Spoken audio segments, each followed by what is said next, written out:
নানা বাড়িতে কোরবানির মাংস চুরি হলো। দায় এসে পড়ল আমার মায়ের ওপর। আমাদের বাড়িটা নানা বাড়ির পাশেই, আসা যাওয়াও খুব বেশি, কিন্তু বিত্ত বৈভবে ব্যবধান আকাশ পাতাল। মামারা অনেক বড়লোক, বিশাল ব্যবসা তাদের বাজারে, টাকা পয়সার তেমন কোনো কমতিই নেই। অন্যান্য আত্মীয় স্বজনও বড়লোক, গরিব বলতে আমরাই। তাই কোনো কিছু ঘটলেই দোষ হয় আমাদের। আমরাও ভালোই অবস্থাপন্ন ছিলাম। আব্বা চাকরি করতেন থানার হেড পোস্টমাস্টার হিসেবে, সরকারি চাকরি। কিন্তু এক দুর্ঘটনায় আব্বা মাথায় আঘাতপ্রাপ্ত হন, মানসিক ভারসাম্য হারিয়ে ফেলেন। তখন চাকরির বয়স খুব বেশি দিন ছিল না। এককালীন যা টাকা পেয়েছে বেশিরভাগই খরচ হয়েছে আব্বার চিকিৎসার পেছনে। পেনশনও খুব কমই পাচ্ছে। অনেক জমি জমা আছে আমাদের, কিন্তু চাচারা অনেক ঠকায়। জমি জমা দেখাশোনা করেন চাচারা, খুব সামান্য টাকা তুলে দেন আমাদের হাতে। এভাবে চলছে বছরের পর বছর ধরে। গতকাল কোরবানির ঈদ ছিল। বড় একটি গরু কোরবানি দিয়েছিলেন 3 মামা মিলে। আজ আমরা এসেছি নানা বাড়িতে, আরও অতিথি এসেছে এখানে। আমার অন্যান্য খালারাও এসেছে। নানা বাড়িতে অন্যান্য মেহমানদের যেরকম দাম দেওয়া হয়, আমাদেরকে সেরকম মূল্যায়ন করা হয় না। এটা তো সেই ছোটবেলা থেকেই দেখে এসেছি। আজ ঘটেছে সম্পূর্ণ ভিন্ন ঘটনা। কিছুক্ষণ আগে দুটো খাসি কোরবানি দিয়েছে মামারা। গরিবদেরকে ভাগেরটা দিয়ে মাংস নিয়ে এসেছে বাড়িতে। কিন্তু এক পাতিল মাংস নাকি গায়েব হয়ে গেছে। এখন দায় এসেছে আমার মায়ের ওপর। বড় মামি তো সবার মাঝে দাঁড়িয়েই আমার মায়ের কথা বললেন। মনিরার স্বামী তো সবসময় ভালো মন্দ খাইতে চায়, ওই চুরি করছে খাসির মাংস।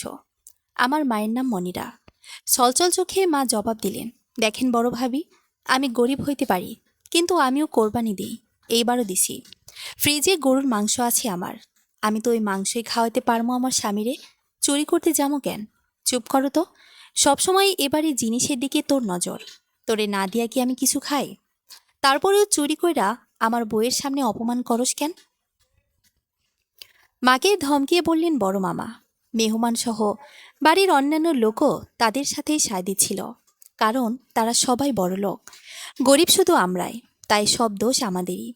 আমি ইন্টারমিডিয়েট পাশ করেছি, ভালো একটা ভার্সিটিতে চান্স পাওয়ার জন্য কোচিং করছি। আমার সহ্য হলো না মায়ের উপরে দেওয়া এই অপবাদ। বারবার মাকে অপবাদ দিয়েছে ওরা। কেউ চায় না আমরা এই বাড়িতে আসি। মাকেই মানাতে পারি না, দৌড়ে দৌড়ে চলে আসি বাপের বাড়িতে। ওরাও দায় এড়াতে বিভিন্ন প্রোগ্রামে দাওয়াত দেয় ঠিকই, কিন্তু সব মেহমানদের সাথে বসিয়ে খাওয়ায় না। সবার শেষে যা থাকে তাই খেতে দেয়। কত বড় যেন বোঝা আমরা। জীবনে কোনো কিছুতেই আমরা কখনো সাহায্য নিইনি নানা বাড়ি থেকে। আজ ভরা বাড়িতে তাদের অন্যায় অপবাদে চুপ করে থাকবো কেন? আমিও সমান জোর গলায় জবাব দিলাম, কি প্রমাণ আছে যে আমার মাই চুরি করছে? তোর মার এই বাড়ি টানা না খাইলে খাওন হজম হয় না। বড় মামি জবাব দিলেন, আমি এসব জিজ্ঞাসা করি নাই। আমি জানতে চাইছি কি প্রমাণ আছে যে আমার মায় আজকে খাসির মাংস চুরি করছে? তগর বাড়ির ফ্রিজে যায় চেক করলে সব পাওয়া যাব। বড় মামা বললেন, চলেন তাইলে আমাগোর বাড়িতে, ফ্রিজ চেক করবেন। আমি চিৎকার করে জবাব দিলাম, আমরা এত ছোট মন মানসিকতার না। এক পাতিল মাংসের জন্য ননদের বাড়ির ফ্রিজ চেক করব। যা হয়েছে হয়েছে, এবার থাম। বড় মামি প্রসঙ্গ এড়াতে বললেন, কত বড় মন মানসিকতা আপনার! এত সাধু সাধু কথা বলছেন এখন। আপনি নিজে প্রমাণ করবেন যে আমার মা চোর। প্রমাণ করতে পারলে আমার মায়ের বিচার হবে, অন্যথায় আপনার বিচার হবে। কত বড় সাহস রে তোর, আমার বাড়িতে দাঁড়াইয়া তোর বড় মামির বিচার করতে চাস? সব কথা ভুইলা গেছিস নাকি? এ বাড়িতে আসলে তোর বড় মামি কিন্তু তগরে সব কিছু খাওয়ায়। বড় মামা চেঁচিয়ে ধমকের সুরে বললেন, হ্যাঁ, খুব খাওয়াইছি তো। তার চেয়ে বেশি চোরের অপবাদ দিছে আপনার বউ। মা এসে আমার গালে কষিয়ে চড় দিলেন, তোর বড় মামার মুখে মুখে তর্ক করস? শরম লাগে না? বুঝলাম মা চাচ্ছে না আমি তাদের সাথে তর্কে জড়াই। ভাই বোন সহ মাকে নিয়ে আমি চলে এলাম নিজ বাড়িতে। আব্বা বাড়িতেই ছিলেন। বাড়ি এসে দেখি কিভাবে কিভাবে যেন আমার দাদা বাড়িতে খবর চলে এসেছে আম্মা চুরি করছে। এগুলো সব নানা বাড়ির লোকেদেরই কাণ্ড, হয়তো কোনোভাবে জানিয়ে দিয়েছে। এখানে চাচা চাচি ফুপুসহ বাড়ির সবাই আম্মাকে নিয়ে হাসছে। আম্মা কোনো কর্ণপাত করল না, শুধু বলল, চুপ করে থাক, সব কিছুরই একদিন বিচার হইব। এর মধ্যে পেরিয়ে গেছে বেশ কয়েকটি মাস। কিছুদিন পরে আবার কোরবানির ঈদ। আমার মাকে চোর সাব্যস্ত করেছিলেন বড় মামি। তার জীবনে ঘটেছে বিচিত্র ঘটনা। আমার মামাতো ভাই অনার্সে পড়ে স্থানীয় একটি কলেজে, রকি নাম ভাইয়ের। কোনো ভার্সিটিতে চান্স পায়নি। কিছু খারাপ স্বভাবের কারণে ভাইটাকে কোনো প্রাইভেট ভার্সিটিতেও ভর্তি করায়নি। দড়ি গিয়ে কখন কি করে বসে ঠিক আছে। খারাপ স্বভাব বলতে ইন্টারমিডিয়েট থেকে নেশা করে, মদ গাঁজা খায় আর কি। লাস্ট শীতের এক রাতে নেশা করে পথ হারিয়ে ফেলে রকি ভাই। ভুলক্রমে ঢুকে পড়ে রাস্তার পাশের এক বাড়িতে। সেই বাড়ির পেছনে মাতাল অবস্থায় বসেছিল কিছুক্ষণ। একা একাই আবল তাবল বকছিল। পাশে ছিল ওই বাড়ির ছাগলের খোপ। তাদের শখে দুটো খাসি ছিল খোপে। রকি ভাইয়ের কথা শুনে খাসি দুটো ব্যা ব্যা ম্যা ম্যা করে ডাকছিল। মাতাল ভাইটা ভীষণ বিরক্ত হয়ে পড়েন খাসি দুটোর বিরতিহীন ডাকে। রাগে জোরে জোরে লাথি দিতে শুরু করেন ওদের খোপে। লাথির শব্দে খাসি ব্যা ব্যা ম্যা ম্যা আরও বেড়ে যায়। তৎক্ষণাৎ ঘর থেকে লোকজন বেরিয়ে আসে। চেহারা না দেখে চোর ভেবে বাজ দিয়ে জোরে মারি মারে রকি ভাইয়ের মাথায়। সেখানেই জ্ঞান হারান ভাই। চেহারা দেখে বাড়ির লোকেদেরও হুঁশ হয় এটা বড় মার্কেটের মালিকের ছেলে রকি। তবে মাতাল ছেলে, নেশাখোর ছেলে। নেশার ঘরে খাসি চুরি করতে আসতেই পারে। তারা পুরোপুরি ধরে নিয়েছে রকি ভাই খাসি চুরি করতে গেছে। রকি ভাইও এ ব্যাপারে আজ পর্যন্ত সঠিকভাবে কিছু বলতে পারেনি। প্রথমত মাতাল ছিল, দ্বিতীয়ত সেই রাতে মাতাল অবস্থায় মাথায় আঘাত পেয়ে ব্রেনে সমস্যা হয়েছে। এখনো মাতালের মতোই আবুল তাবুল বকে। অনেক চিকিৎসা হচ্ছে রকি ভাইয়ের, হয়তো ঠিক হবে কোনো একদিন। আমিও চাই ঠিক হোক, কিন্তু এখন আমার আব্বার মতোই কথাবার্তায় এলোমেলো, অগোছালো। বড় মামার ছেলে রকি ভাইয়ের জন্য আমার খারাপ লাগে। ভাইটা চোর ছিল না, চুরি করতেও যায়নি, অথচ খাসি চুরি করতে যাবার দায় কাঁধে নিয়ে বেড়াচ্ছে। ঠিক যেমনটা ওর মা আমার মাকে চুরির দায় দিয়েছিল, খাসির মাংস চুরির দায়। এই কয়েক মাসে রকি ভাইয়ের পেছনে অনেক খরচ হয়েছে। টাকা পয়সার কমতি নেই এখনও। রকি ভাইয়েরা দুই ভাই বোন শুধু। বোন রাফা ইন্টারমিডিয়েটে পড়ে। একমাত্র ছেলের পেছনে টাকা খরচ করতে কি দোষ? তবে আমার কেন যেন মনে হয় এই খাসি চুরি করতে যাবার অপবাদ আল্লাহর বিচার।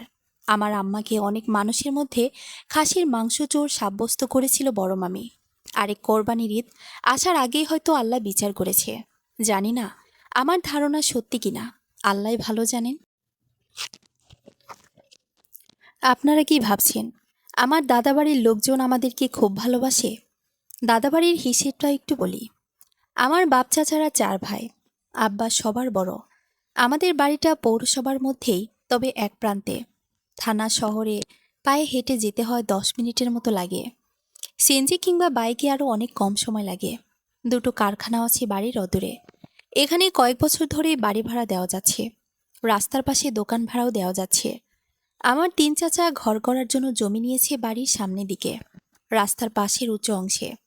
আমার আব্বাকে ঘর করার জমি দিয়েছেন বাড়ির পেছনের দিকের বাগান আর নালার ভেতরে নিচু অংশে। আমরা ঘর করতে গেলেও বালি অথবা মাটি কিনে নিয়ে বাগানের সেই নিচু জমি প্রথমে ভরাট করতে হবে, তারপর ঘর নির্মাণ করতে হবে। তারা উঁচু জমিতে ঘর করে অলরেডি ভাড়াও দিচ্ছে। আমাদের কি সাধ্য আছে নিচু জমি ভরাট করে ঘর নির্মাণ করার? যেখানে পেট চালাইতে দায় সেখানে জমি ভরাট করে ঘর করব কিভাবে? চাচারা রাস্তার পাশে জমি নেওয়ায় ওনারা দোকান ঘর উঠিয়ে ভাড়া দিচ্ছে। আমাদের জমি তো বাগানে, দোকান তৈরি করার সুযোগ নেই। দাদার অনেকগুলো পুকুর ছিল, আমাদের ভাগে পুরো একটা পুকুর পড়েছে। বাড়িতে অনেক বড় ফলের বাগান। সবকিছু এখনো চাচাদেরই হাতে। আব্বার অ্যাক্সিডেন্ট হবার আগে আমাদের জয়েন্ট ফ্যামিলি ছিল। মেজো চাচা দেখতেন বাড়ির জমি জমা। ঘর তৈরির জমি দেখিয়ে দিলেও আমাদের জমি জমা এখনো মেজো চাচাই দেখেন। সবসময় একটা কথা বলেন, তোগোর এখনো সবকিছু বুঝে খাওয়ার বয়স হয় নাই। আর সবকিছুর ব্যাপারে সিদ্ধান্ত নিতে আসে আমার আব্বার কাছে। আব্বা তো অসুস্থ, মানসিক ভারসাম্যহীন। সে তো ভালো মন্দ কিছু বোঝে না। আমার দাদি আর মেজো চাচা যা বোঝায় আব্বাকে, সেটা বুঝিয়ে দায়িত্ব মেজো চাচাকে দিয়ে দেয়। আব্বাও অসুস্থ হবার পরে আমরা যৌথ পরিবার থেকে বের হয়ে যাই। আব্বার ইনকাম ছিল না বলে 3 চাচি তখন আম্মাকে কাজের লোকের মতো খাটাতো। আব্বার যত্ন করার সময় পেতেন না আম্মা। তারপর আমরা হাড়ি আলাদা করি। চেয়ারম্যান মেম্বার আমার নানা বাড়ির লোকেদের ডেকে আনেন আম্মা। চাচাদেরকে অনুরোধ করেন আব্বার ভাগের জমিটুকু বুঝিয়ে দেবার জন্য, যেন আমরা নিজেদের মতো করে চলতে পারি। তখন মেজু চাচা বদনাম ছড়িয়ে দেন আম্মার চরিত্রের নামে। আম্মার নাকি চরিত্র খারাপ, জমি ভাগ করে দিলেই আব্বাকে বোকা বানিয়ে সব নিয়ে চলে যাবে।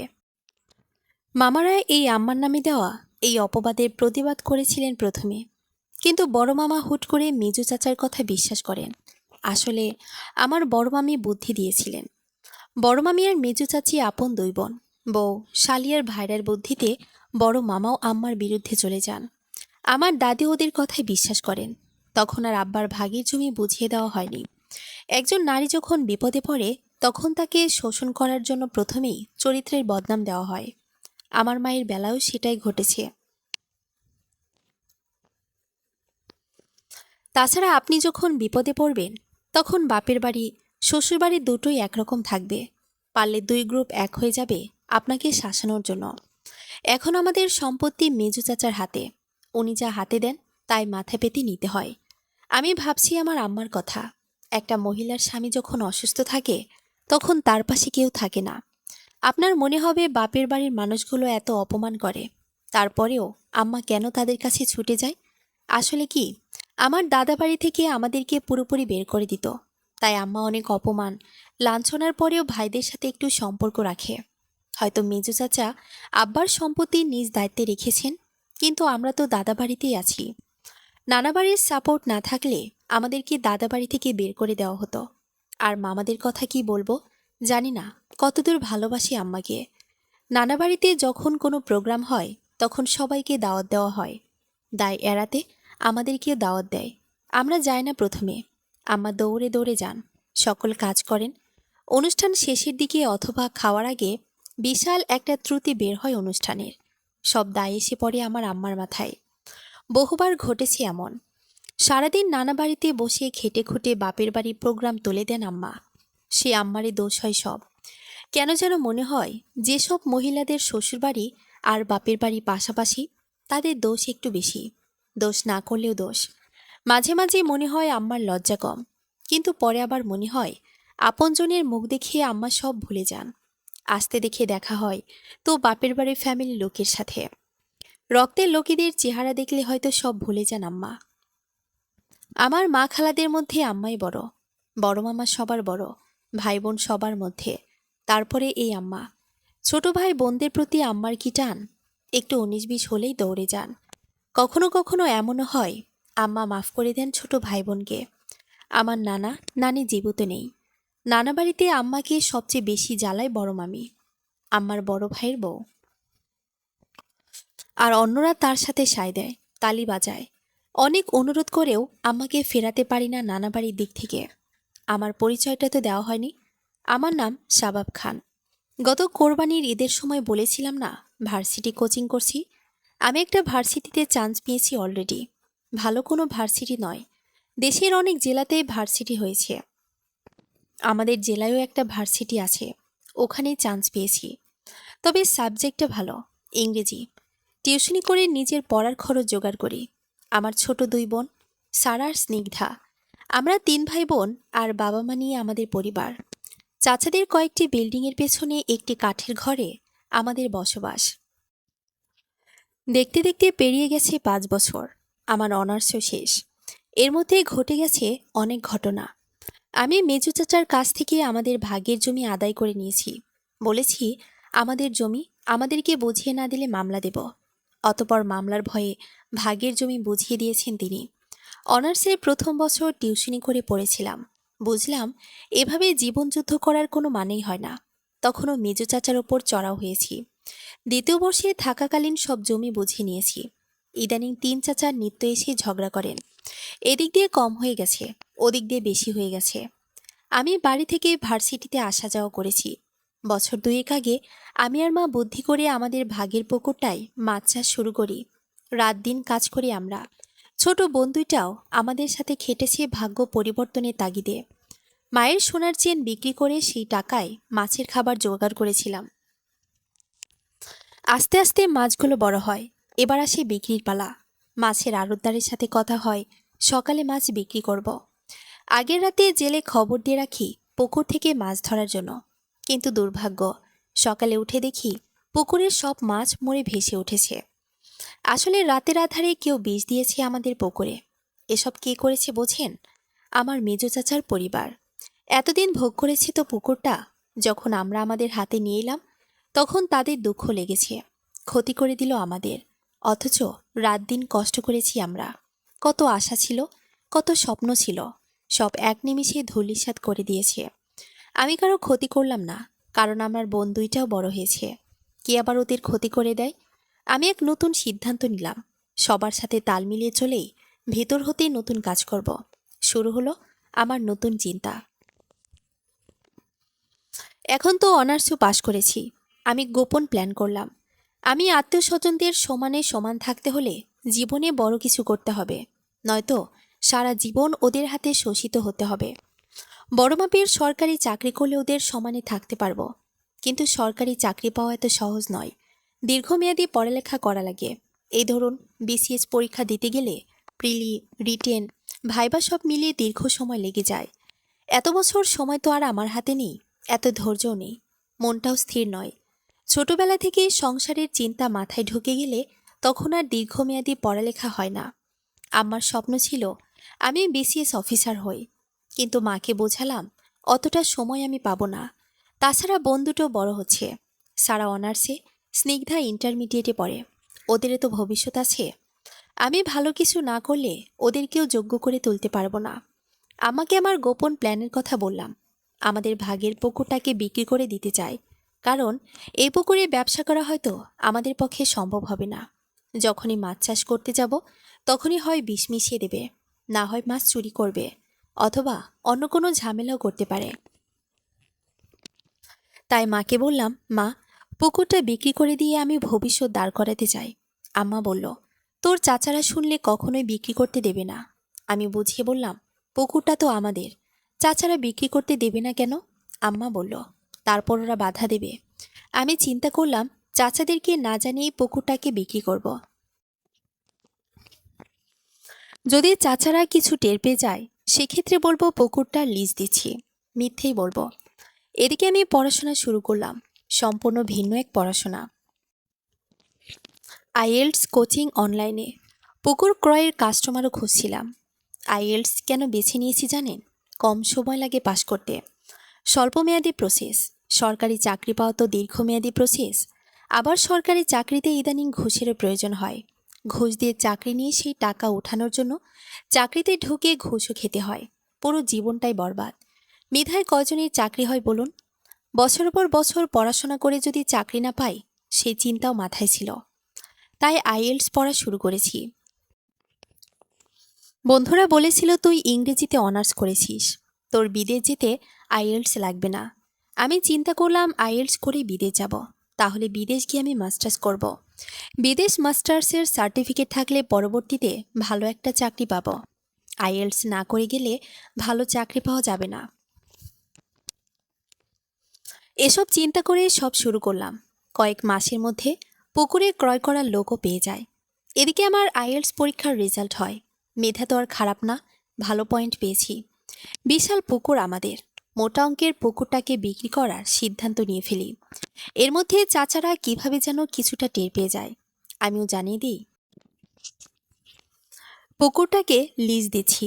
চাচারা লিজের কথা শুনে বিরোধিতা করে। আমাদের বাপ দাদার জমির মধ্যে পুকুরটাকে লিজ দেবে কেন? জমির মধ্যে অন্য মানুষ আসা যাওয়া করবে, বাড়ির মধ্যে অন্য মানুষ আসা যাওয়া ভালো না। আমি জানিয়ে দিলাম, এছাড়া উপায় নেই। চাচারাও আগের মতোই বিরোধিতা করে। ওনাদেরকে না জানিয়ে পুকুরটাকে বিক্রি করে ফেলি। এরপর শুরু হয় বিদেশ যাওয়ার প্রসেস। বেশি দিন লাগেনি, অন্যের টাকারও প্রয়োজন হয়নি। পুকুর বিক্রির টাকাতেই হয়ে গেছে। আত্মীয় স্বজন কারো কাছেই বলিনি আমি আমেরিকায় আসব। ভিসা হয়েছে, প্লেনের টিকিট হয়েছে, তখনও বলিনি, কারণ যে কোনো ক্ষতি করতে পারত আত্মীয় স্বজন। ওদেরকে এখন আর বিশ্বাস করি না। দুর্বলকে সবাই আরও চেপে চেপে মারতে চায়। ফ্লাইটে ওঠার আগের দিন ঢাকায় বসে সবাইকে ফোন দিয়ে জানিয়েছিলাম, যথাসময়ে আমি চলে আসি আমেরিকায়।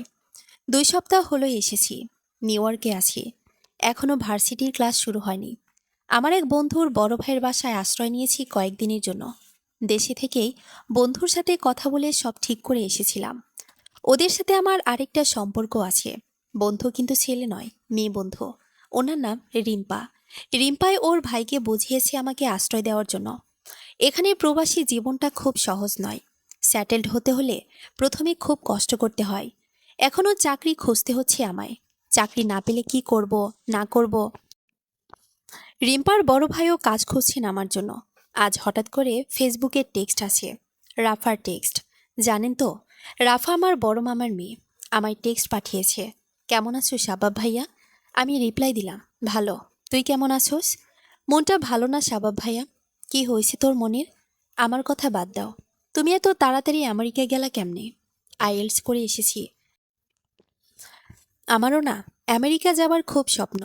তাহলে তুইও আইএলস করে চলে আয়। পড়ালেখা আমার মাথায় ঢুকে না। তাহলে অনার্স করছিস কিভাবে? এই তো কোনোভাবে পাশ করছি। ভালো কোনো রেজাল্ট তো আর করছি না। আচ্ছা শাবাব ভাইয়া, অন্য কোনো উপায়ে আমেরিকা যেতে পারবো না? পারবি। আমেরিকা প্রবাসী ছেলেকে বিয়ে করে চলে আসবি। এমন ছেলে কই পাবো? খোঁজ, খুঁজলে পেয়ে যাবি। আশেপাশে কত আমেরিকা প্রবাসী ছেলে আছে। সত্যি কইতাছে তো? হুম। পরে কিন্তু অস্বীকার করতে পারবা না। এখানে অস্বীকার করার কি আছে? আচ্ছা, তোর সাথে পরে একদিন চ্যাটিং করব। আমার একটু বের হতে হবে। সময় অসময়ে নক দিস না তো, অনেক ব্যস্ত আমি।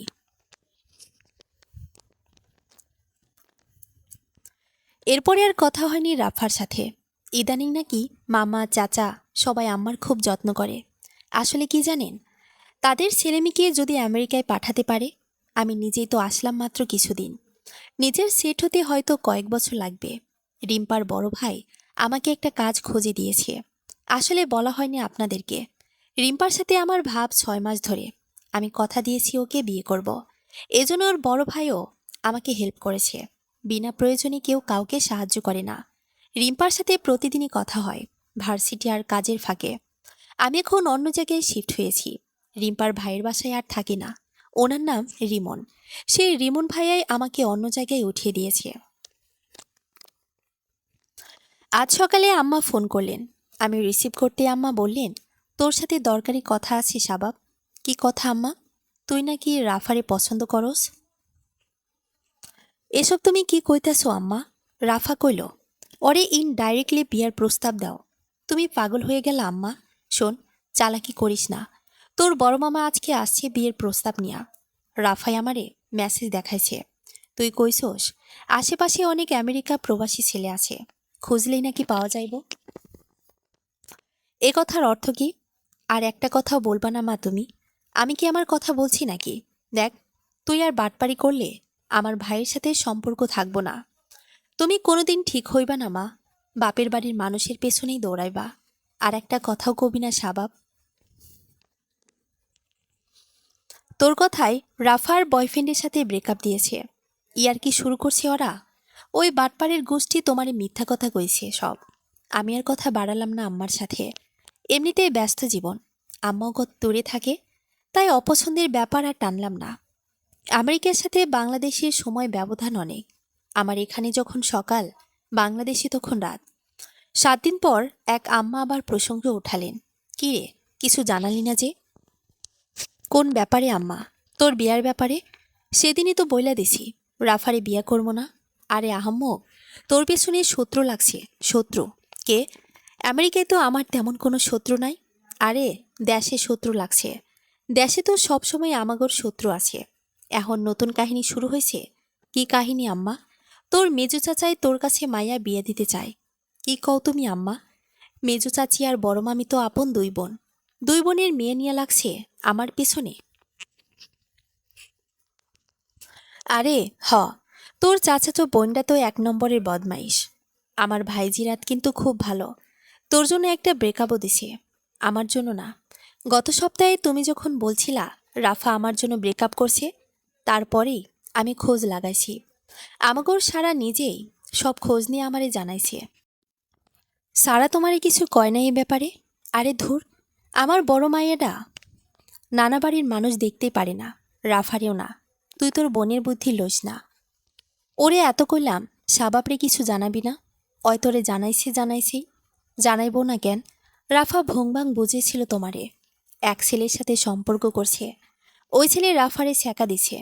আমি আমেরিকায় আসার মাসখানেক আগে তোমার ভাইজি কেমনে কইতে পারলো যে আমার জন্য ব্রেকআপ দিছে? আরে সারার একটা কথা, আর ওর কথা বিশ্বাস করিস না। বুঝছি মা, তুমি তোমার ভাইয়ের মেয়েরে বউ করে আনার জন্য নিজের মেয়েরে অবিশ্বাস করতেছ। শোনো মা, কোনো কিছুতেই কইরা লাভ নাই। আমি তোমার ভাইজিরে বিয়া করব না। তাইলে তো তোর চাচাই তোর কাছে মাইয়া বিয়ে দিব। সমস্যাটা বুঝোস না কেন? বাংলাদেশে কি আর কোনো মাইয়া নাই? মামা চাচার মাইয়া ছাড়া তোমার মাথায় কিছু ঢোকে না? শোন, তোর চাচাই ভালো না, চাচা তো বোনেও ভালো না, তগর গোষ্ঠীর কেউ ভালো না। পুরা গোষ্ঠীটাই খারাপ। এই গোষ্ঠীর মাইয়ার লগে আমার ভাইজির তুলনা? হুম হুম তোমার ভাইজি তো খুব ভালো। তুমি কি ভুইলা গেছো? সবসময় ওরা আমারে কইতো পাগলের পুত। তোমার ভাইজিও কিন্তু পাগলের বোন। সারা জীবন আমারে পাগলের পুত কইছে, কত অপমান করছে। আমিও এখন পাগলের বোনের রাফারে বিয়ে করবো না। তুই জানোস দেশের খবর?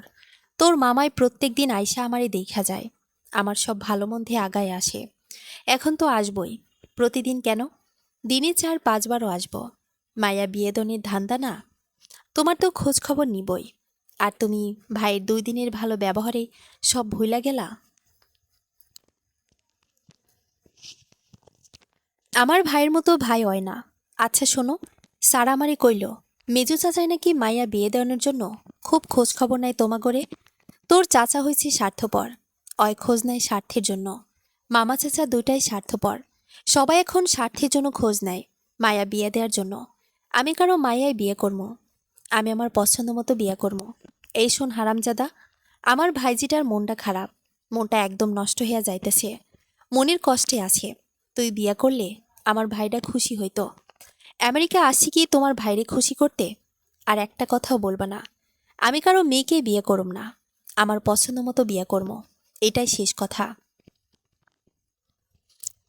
এদিকে মেজো চাচাও আমাকে বেশ কয়েকবার কল দিয়েছিলেন তার মেয়ের কথা বলতে। আমি ভদ্রতার খাতিরে একবার কল রিসিভ করে আর রিসিভই করিনি। দুনিয়াতে যে কত রঙের মানুষ আছে, সবাই কোনো না কোনোভাবেই স্বার্থপর। আপনি যদি ভিকটিম না হন তাহলে আপনি বুঝবেন না। আমিও বুঝতাম না ভাগ্য পরিবর্তন করতে না এলে। আমার মনে হলো চাচা মামা কারোরই অতীতের কথা মনে নেই। সেই সব দুর্ব্যবহারের কথাও মনে নেই। কত যে ভালো মানুষ তারা। আমেরিকার আসার 2 মাস না পেরোতেই আম্মা বড় রকমের ঝামেলা শুরু করেন। অনেক কান্নাকাটি করে যাচ্ছেন। বড় মামার মেয়ে রাফাকে বিয়ে করতেই হবে, নয়তো মামার সাথে নাকি সম্পর্ক থাকবে না। আমি আম্মাকে বোঝালাম, আমার যে মেজো চাচিটা সারা জীবন জ্বালিয়েছে সে হচ্ছে বড় মামির আপন বোন। আমি যদি রাফাকে বিয়ে করি তাহলে বড় মামি আর তার বোন মিলে আম্মাকেই বের করে দেবে তার জীবন থেকে। আম্মা বুঝতে চাইলেন না, জোর করলেন আমার সাথে। আমি শেষ পর্যন্ত আমার গার্লফ্রেন্ডের কথা বললাম। তারপরও আম্মার মন গলাতে পারলাম না। আম্মা অনেক কান্নাকাটি করলেন। শেষ পর্যন্ত সুসাইডের ভয় দেখালেন। রাফা নাকি সুসাইড করবে। এগুলো সবই বড় মামার শেখানো বুদ্ধি। ভাইয়ের 2 দিনের ভালো ব্যবহারে আম্মা অতীতের সব ভুলে গেছেন। আগের অপমানের কোনো কিছু মনে নেই তার। রাফা নাকি খুশি হবে আমি বিয়ে করলে। কান্নাকাটি করে আমার জন্য। রাফার মন খারাপ, ওর ভবিষ্যতের কি হবে, এসবই আমার অজুহাত। তার ভাইজির যদি কিছু হয়ে যায়। শেষ পর্যন্ত আম্মাকে ওয়াদা দিলাম রাফাকেই বিয়ে করব। বিয়ের ওয়াদা দিলেও আমার প্ল্যান কিন্তু আমার মনেই আছে। পরদিন রাতে দেশে আসিফ ভাই খবর পাঠালো আমি ভয়াবহ অ্যাক্সিডেন্ট করেছি। আমার মাথাটায় মেইনলি আঘাতপ্রাপ্ত হয়েছে, একদম সিরিয়াসলি আঘাতপ্রাপ্ত। মগজ পুরোপুরি নষ্ট হয়ে গেছে। এই জীবনে আমি মানসিকভাবে সুস্থ হব না। আমার আব্বার মতোই মানসিক বিকারগ্রস্ত হয়ে থাকব। আম্মা তো পাগল হয়ে গেলেন, দেশে কান্নাকাটি পড়ে গেল। আসিফ ভাই আমাকে জানিয়েছে আমি শারীরিকভাবে একটু সুস্থ হলে আমাকে কোনোভাবে প্লেনে করে বাংলাদেশে পাঠিয়ে দেবে। আমি কখনোই মানসিক ভারসাম্য ফিরে পাব না। এ খবর দেশে পৌঁছানোর 7 দিনের মধ্যে পাল্টে গেল সব সমীকরণ। মামা চাচা সবাই আম্মাকে বিভিন্ন কটূক্তি করতে লাগলো। ওরা এখন আর আমার কাছে মেয়ে বিয়ে দেবে না। আগে যেরকম আম্মার সাথে খারাপ ব্যবহার করত তার থেকেও বেশি খারাপ ব্যবহার করতে শুরু করে। যেখানে দেশে খবর গেছে আমি অসুস্থ, আম্মার ছেলে অসুস্থ, কোথায় সবাই একটু ভালো ব্যবহার করবে সেটা কেউ করেনি। উল্টো আম্মাকে বলেছে পুতিনের আমেরিকা পাঠাইয়া কয়েকদিন একদম দাঁত জ্বালায় গেছিল। আল্লাহ বিচার করছে। আরও কত কি। এমনও বলেছে, পাগল ছাগলের সাথে যে মাইয়া বিয়ে দিতে হয় না এটাই অনেক। আল্লাহ বাঁচাইছে। এমনকি যেদিন আমার অ্যাক্সিডেন্টের খবর দেশে গেছে, সেদিন আম্মার শোকে আমাদের চুলোয় আগুন জ্বলেনি। কেউ আমাদের ঘরে একটু খাবারও দেয়নি। অথচ নানা বাড়ি, দাদা বাড়ি দুটোই আমাদের পাশে। ঘটনার ঠিক 10 দিন পরে আমি ফোন দিলাম আম্মাকে। হ্যালো আম্মা। কি রে বাপ, তুই কথা কইতে পারস? হ আম্মা, আমি কথা কইতে পারি। আমি তো মনে করছিলাম অ্যাক্সিডেন্টে তুই একদম পাগল হইয়া গেছস। আমি শান্ত কণ্ঠে বললাম, আসলে আম্মা, আমি কোনো অ্যাক্সিডেন্টই করি নাই। কি কস তুই এইসব? আমি নাটক সাজাইছিলাম। আমার মামা, চাচাকে তোমার সাথে আবার পরিচয় করাইয়া দিতে চাইছিলাম। চোখে আঙ্গুল দিয়ে দেখাইতে চাইছিলাম ওরা কত খারাপ, কতটা স্বার্থপর। আম্মা কাঁদতে কাঁদতে বললেন, ঠিকই কইছস বাপ, ওরা অনেক স্বার্থপর। তাইলে তুমি কেমনি এই স্বার্থপরের মাইয়া আমার জন্য আনতে চাইছো? আম্মা চুপ হয়ে গেলেন। আমি বললাম, আল্লাহ আমাদেরকে বাঁচাইছে, ওরা নিজেরাই সরে গেছে। মামা নাকি বলছে আমার কাছে আর মেয়ে বিয়ে দেবে না। এবার আর ওরা বিয়ের প্রস্তাব নিয়ে আসতেই পারবে না। আমি আর আনবো না অগর কারো মাইয়া। তোর যারে পছন্দ হয় তারেই বিয়া করিস। অয় আমার একখান। আম্মা কথা কমপ্লিট করতে পারেননি। আমাদের এক প্রতিবেশী নাকি চলে এসেছে ঘরে। তবে আমি আম্মাকে ঠিকই বলে রেখেছিলাম, তোমার বড় ভাইয়ের কাছে যাও, গিয়ে তোমার সম্পত্তি আদায় করে নিয়ে আসো। আমি এটাই চাইছি, বেঈমানদেরকে আমাদের কোনো কিছু খেতে দেব না। সেদিন আমি ফোন রেখে দিই। আম্মা তার ভাইয়ের কাছে সম্পত্তির জন্য যায়। তখন আমার বড় মামা আমাকে জানায়, তোর ছেলে শাবাব তো পুকুর বিক্রি করে আমেরিকা গেছে। তোরে সম্পত্তি দিলে ওইগুলো শাবাব বিক্রি করে খাইব। তোর পোলা তো কোলাঙ্কার, অ্যাক্সিডেন্টের মিথ্যা নাটক সাজায়। এমন নাটক কইরা তোর কাছ থেকেও টাকা নিতে পারবো। তোর জমিনটা আমার কাছে আছে, আমার কাছেই থাক। জমিনটা ভালো আছে, তোর জিনিস তোরই থাকবো। কিন্তু দলিল কইরা দিলে তোর নাটকবাজ পোলা কোন সময় কি কইরা বসে কে জানে। আম্মা ভীষণভাবে থ্রেট দেয় বড় মামাকে। ভাই, আপনি সম্পত্তি বুঝিয়ে দিবেন কিনা কন। যদি না দেন তাইলে আমি মামলা দিব। আম্মা তার সম্পত্তি আদায়ে বদ্ধপরিকর। বড় মামা এখন আর আম্মার কাছে এসে কোনো বুদ্ধি দেওয়ার সাহস পায় না। আমার চাচারাও না। আম্মা সবাইকে সমান প্রতিবাদ করে। আমি কিন্তু এটাই চেয়েছিলাম, আম্মা বুঝুক বাস্তবতা। আগেও বুঝেছে, এখন আরেকটু ভালো করে বুঝুক, একটু শক্ত হোক। আম্মাকে শক্ত করার জন্যই আমি রাফাকে বিয়ে করার কথা দিয়েছিলাম। আর অ্যাক্সিডেন্টের নাটক সাজিয়ে ওদের আসল চেহারাটা আবার বের করে এনেছিলাম। আম্মা এখন সবই বোঝে। বড় মামা শীঘ্রই আম্মার জমি বুঝিয়ে দিচ্ছে। আজ সকালে আম্মা আবার ফোন দিল। খুব নরম সুরে আমাকে বলল, শাবাব, তুই কি এখনই বিয়ে করতে চাস? না মা, এখনই বিয়ে করুম না। আগে স্ট্যাবলিশড হই, তারপরে বিয়ে করব। আমার অন্য একটা কথা ছিল, অনেক গোপন একটা কথা, একটা স্বপ্ন। লয়ের কারণেই আমি রাফারে তোর বউ করে আনতে চাইছিলাম। আমি ধমক দিয়ে বললাম, আবার রাফারে বউ বানাতে চাইতেছ? না বাপ, রাফারে আমি বউ বানাবো না। কিন্তু তোর বিয়ার আগে আমার গোপন কথাটা শুনে একটা পদক্ষেপ নিস। আমি মনে করছিলাম রাফা আমার ভাইজি। আমার ঘরে আনলে তোর বিয়ার পরও আমার কথা শুনব। আমার মনের গোপন স্বপ্ন পূরণ করতে পারবো। আপন ভাইজি, বেশি গন্ডগোল করব না আমার সাথে। এখন দেখি ওরা বেইমান। তুই বিয়ে করার আগেই আমার স্বপ্নের কথাটা শুনিস, আর আমার স্বপ্নটাও পূরণ করে দিস যদি পারস। কারণ তোর বউ আসলে আমার আর তোর মাঝখানে বউ থাকবো। বউ যদি আমার স্বপ্নটা পূরণ করতে না দেয়, অনেক কঠিন স্বপ্ন তো। আমি অনিশ্চয়তার মধ্যে পড়ে যাবো। আমার জীবনে যদিও ওই একটাই স্বপ্ন। তুই আমার স্বপ্নের কথাটা শুনে একটু কাজ করিস, তারপরে যারে খুশি তারে বিয়ে করিস। তোমার কি এমন স্বপ্ন আম্মা? আম্মা করুণ কণ্ঠে বললেন, এটা আমার অনেক দিনের একটা স্বপ্নের কথা বাপ। কি কথা আম্মা? আম্মা ফুপিয়ে কাঁদতে শুরু করলেন। আমি অবাক হলাম। ধমকের সুরে বললাম, তুমি কি বলবা কিছু? আম্মা কেঁদে কেঁদে বললেন, শোন বাপ, তোর বাপের মাথা নষ্ট হওয়ার পর আমি অনেক মানুষেরই অনুরোধ করছি। তোর চাচাগুলোরে, তোর মামাগুলারে অনুরোধ করছি। তোর খালু, ফুপা, কেউরে বাদ রাখি নাই। একটাই অনুরোধ করছিলাম, কইছিলাম আমার সোনার গয়না যা আছে সব বেচ্চা টাকা দিমো। খালি তোর বাপের একটু বিদেশে নিয়ে চিকিৎসা করাইতে। ইন্ডিয়া নিয়েও যদি চিকিৎসা করাইতে পারতাম আমার মনে হয় কিছুটা ভালো হইতো। কিন্তু শাবাব, কেউ আমার অনুরোধ শোনে নাই। সময় করে কেউ তোর বাপেরে চিকিৎসা করাতে নিয়ে যায় নাই। সবাই নিজেরই নিয়ে ব্যস্ত। কে নিয়ে যাইব তোর অসুস্থ বাপেরে চিকিৎসা করতে? তোর বাপের ভাই বোনই কেউ আগায় আসে নাই আমার অনুরোধে। আমি কেউরে দিয়া একটু মনের মতো চিকিৎসা করাইতে পারি নাই। আমি মহিলা মানুষ, 3টা বাচ্চা নিয়ে নিজেও দৌড়াদৌড়ি করতে পারি নাই। আমার মনের একটাই স্বপ্ন, তোর বাপেরে বিদেশ নিয়ে যদি একটু চিকিৎসা দিতে পারতাম। স্বপ্নটা কেউ পূরণ করতে আগায় আসি নাই। আমি স্বামী নিয়ে বিপদে পড়ছি। সবাই আমারে অনেক কথা কয়, কিন্তু আমার কামটা কেউ কইরা দেয় না। তুই আমার একমাত্র পোলা। তোর বাপ অসুস্থ। আমি তোরে কোনোদিন ওই দূরের দেশে পাঠাইতাম না। আমি তোরে একটা আশায় পাঠাইছি। আমার আশা তুই তোর বাপেরে আমেরিকা নিয়ে চিকিৎসা করাবি। কত উন্নত দেশ আমেরিকা, কত উন্নত চিকিৎসা ব্যবস্থা আছে। আমার মনটা কয় আমেরিকা নিয়ে চিকিৎসা করাইলে তোর বাপে সুস্থ হইব। শুধু এই কারণেই আমি তোর বউ কইরা আমার ভাইজিরে আনতে চাইছিলাম। বাইরের মাইয়া আনতে চায় নাই। আমি ভাবছিলাম আমার ভাইজিটা অনেক ভালো হইব। তোর বউ হইলেও আমার স্বপ্নে বাধা দিব না। কিন্তু না, আমার ধারণা ভুল। ওরা অনেক স্বার্থপর। অগর চ্যাপ্টার বাদ। তোর কাছে এখন আমার একটাই অনুরোধ, তুই বিয়ে করার আগে তোর বাপের একটু আমেরিকা নিয়ে চিকিৎসা করাইস। তোর বাপের সুস্থ হওয়ার স্বপ্নটা পূরণ করিস বাবা। আমার স্বামী থাকতেও আমি অসহায়। যে স্বামীর নিয়ে বিপদে পড়ে সে বোঝে জীবনটা কত কষ্টের। আপন বলতে তার কেউ থাকে না। আমার তুই আপন। তুই আমার কথাটা শুনিস বাপ। আমি কোনো জবাব দিতে পারলাম না।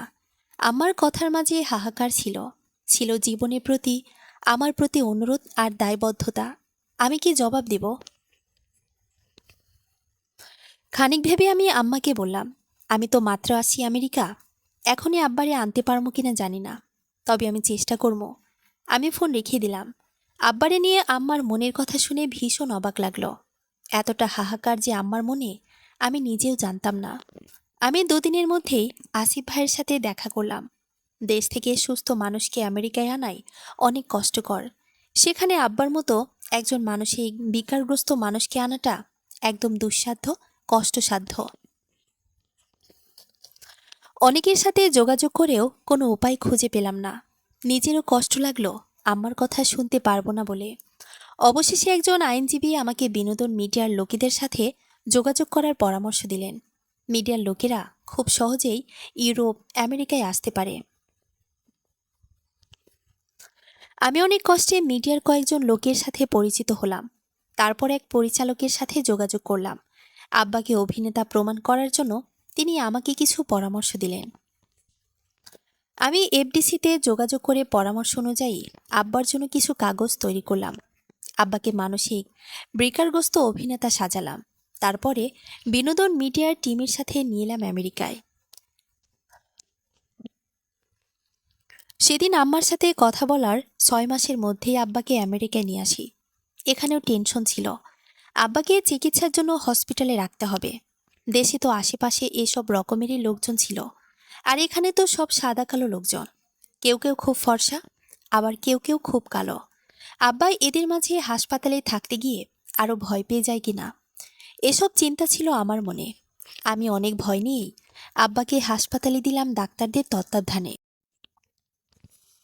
ভিজিটিংয়ের দিন গিয়ে দেখে আসতাম। বুকে পাথরের মতো ভয় ছিল, না জানি আব্বার আরও বেশি ক্ষতি হয়ে যায়। এখানকার পরিবেশের লোকজন আব্বার সম্পূর্ণ অচেনা। একটা অসুস্থ মানুষ অচেনা পরিবেশে আরও অসুস্থ হয়ে যায়। এদের ভাষাও আলাদা।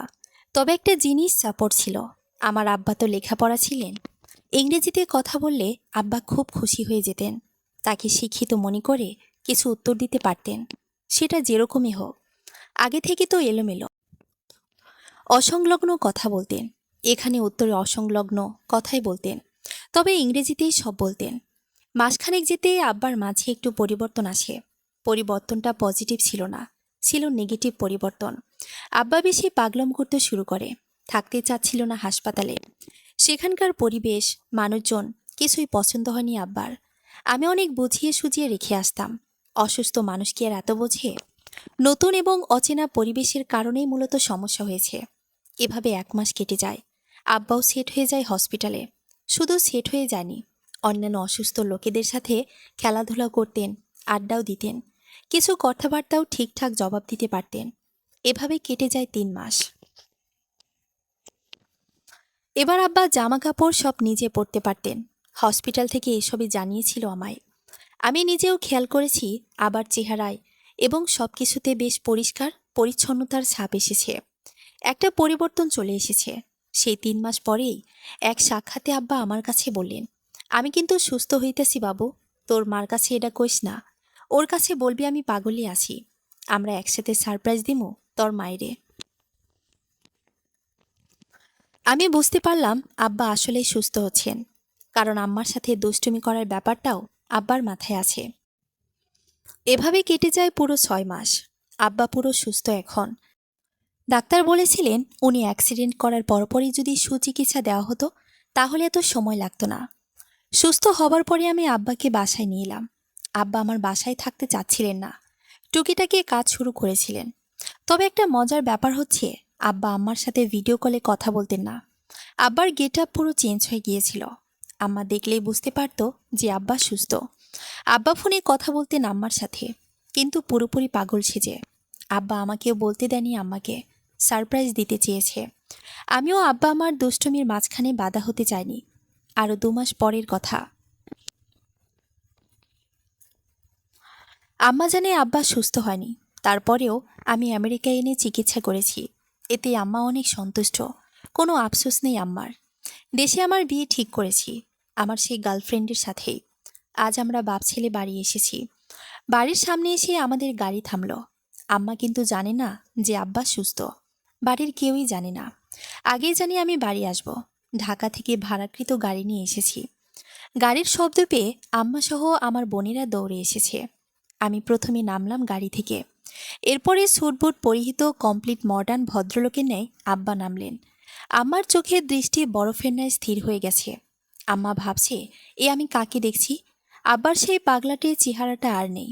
পরনের কাপড়গুলো এলোমেলো নয়। হাঁটা চলায় কোনো অসংলগ্নতা নেই।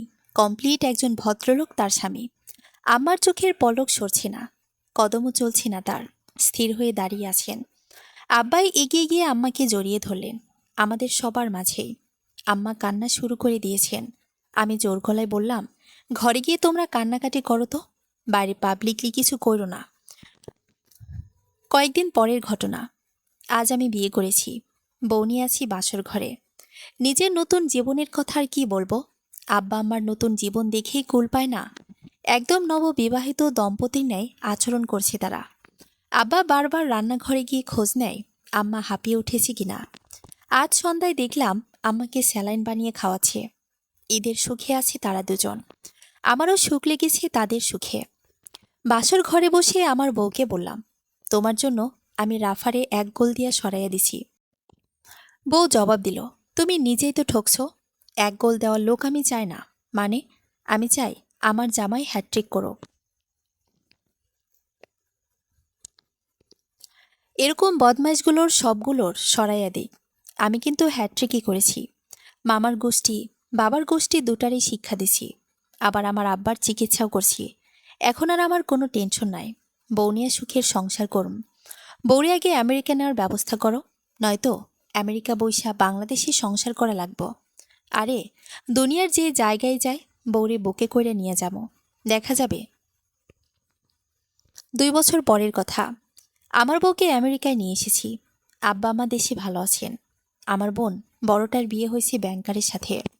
বোনও চাকরির ট্রাই করছে। নানার গোষ্ঠী দাদার গোষ্ঠী এখন আর আমাদের সাথে ঝামেলা করতে আসে না। আব্বা একাই সবাইকে ফেস করতে পারেন। আম্মাও তার ভাইদেরকে কোনো প্রশ্রয় দিচ্ছেন না। আমার মায়ের গোপন স্বপ্ন ছিল, গোপন কথা ছিল নিজের স্বামীকে সুস্থ দেখা। আমি মায়ের কথা শুনেছি। আম্মা আব্বা শান্তিতে বসবাস করছেন। একদম নবদম্পতির ন্যায় তাদের সুখের সংসার।